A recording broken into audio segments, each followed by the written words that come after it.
पाकिस्तान से डिफॉल्ट का खतरा टल चुका है, ये बड़ी अच्छी खबर। IMF से स्टाफ लेवल मुआहदे के बाद आलमी रेटिंग एजेंसी फिच ने पाकिस्तान की तवील मुद्दती फॉरेन करेंसी रेटिंग अपग्रेड कर दी है। अब उससे CCC कर दिया गया है। फिच का कहना है कि पाकिस्तान की रेटिंग में बेहतरी की जो वजह है वो IMF मुआहदे के बाइस मुल्क में बेहतर फाइनेंसिंग की सूरत हाल है। अब जो दीगर एजेंसीज हैं, हम एक्सपेक्ट यही कर रहे हैं कि उनकी जानिब से भी पाकिस्तान की रेटिंग में बेहतरी सामने आएगी। वो ज़ाहिर इसको अप्रिशिएट भी करेंगे और शेयर भी करेंगे।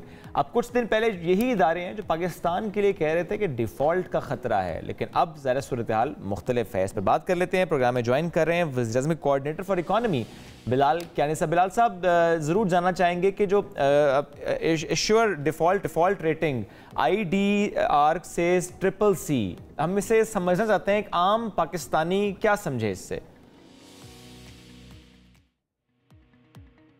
जी बिस्मिल्लाहिर्रहमानिर्रहीम जी, thank you for having me on your show. देखिए, सबसे पहले तो जैसे कि आपने कहा, ये फिच रेटिंग्स ने पाकिस्तान की जो इशूअर डिफ़ॉल्ट रेटिंग है ये अपग्रेड की है गुज़िश्ता रोज़ CCC माइनस से CCC, जो कि खुशाइन बात है। और इसमें जो बात आपने जिसकी निशानदेही की उसकी बुनियादी वजह उन्होंने वही बताई कि जो अभी रिसेंटली 30 जून को वज़ीर-ए-आज़म शहबाज शरीफ साहब ने IMF के साथ 9 माह की मुद्दत का $3 अरब का स्टैंड बाय अरेंजमेंट का स्टाफ लेवल एग्रीमेंट का ऐलान किया, वही बायस बना। और ये उसी बात का सबूत है जो बात हम कह रहे थे कि इस मुआहदे से हमारे मुल्क की मैक्रो इकनॉमिक मामलात में या माशी इस्तेहकाम के जो सफ़र है उसमें ये एक माइलस्टोन है और इससे आसानियाँ आगे पैदा होंगी हमारे लिए, ख़ास तौर पे एक्सटर्नल अकाउंट की पोजीशन के हवाले से। और जो कि आम ज़बान में ये है कि हमारा जो ज़र मुबादला के ज़खायर या जो डॉलर्स की किल्लत का मसला होता है उसको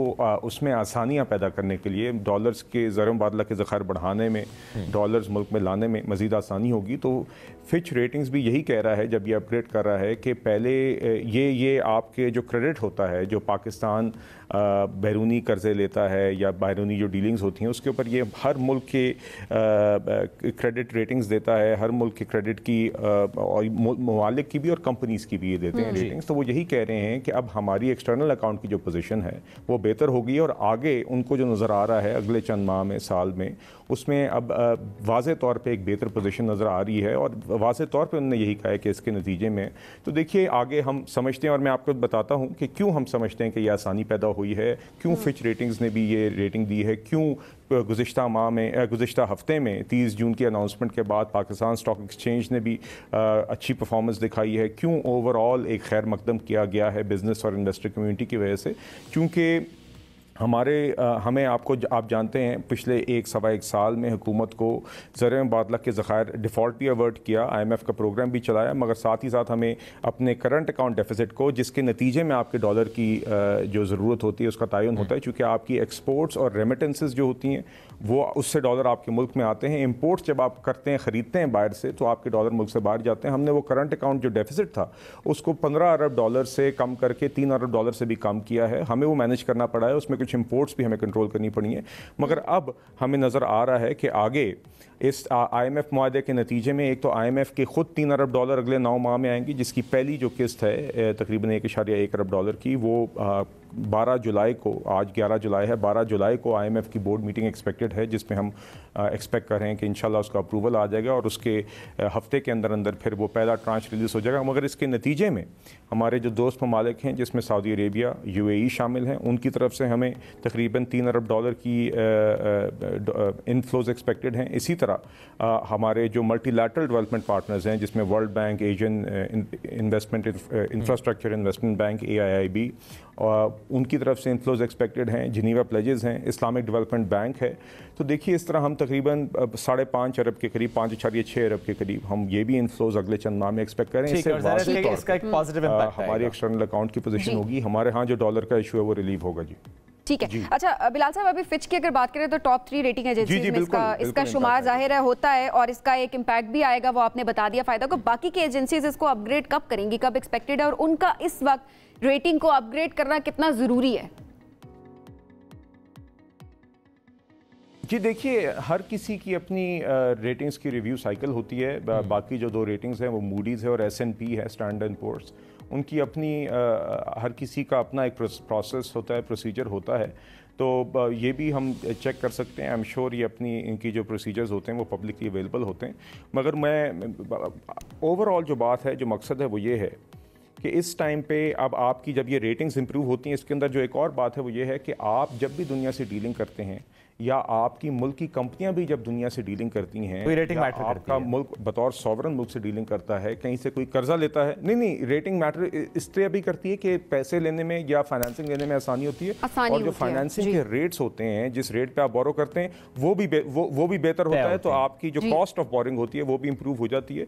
तो मुझे यकीन है कि जैसे ये IMF का प्रोग्राम ट्रांच अब जब इंशाल्लाह अगले बिलाल साहब आप तो काफी होपफुल नजर आ रहे हैं, ट्रांच भी रिलीज हो जाएगा, तो आप देखेंगे आप जिस तरह से बता रहे हैं सारा सिनेरियो, रेटिंग्स की भी बात हो रही है, IMF मुआहदे की भी बात कर रहे हैं, तो आप तो काफी पुरुमीद नजर आ रहे हैं हमें यहाँ पे इस वक्त। लेकिन आवाम को भी कुछ खुशखबरियां सुननी है, तो आने वाले टाइम में मईशत को किस तरह से आप देख रहे हैं? क्या खुशखबरियां आवाम सुनेगी? क्या यही होगा कि अब IMF से मुआहदा हो गया है तो अब जो है महंगाई दोबारा से बढ़ जाएगी, या फिर कोई खुशखबरी, कोई रिलीफ भी दिया जाएगा?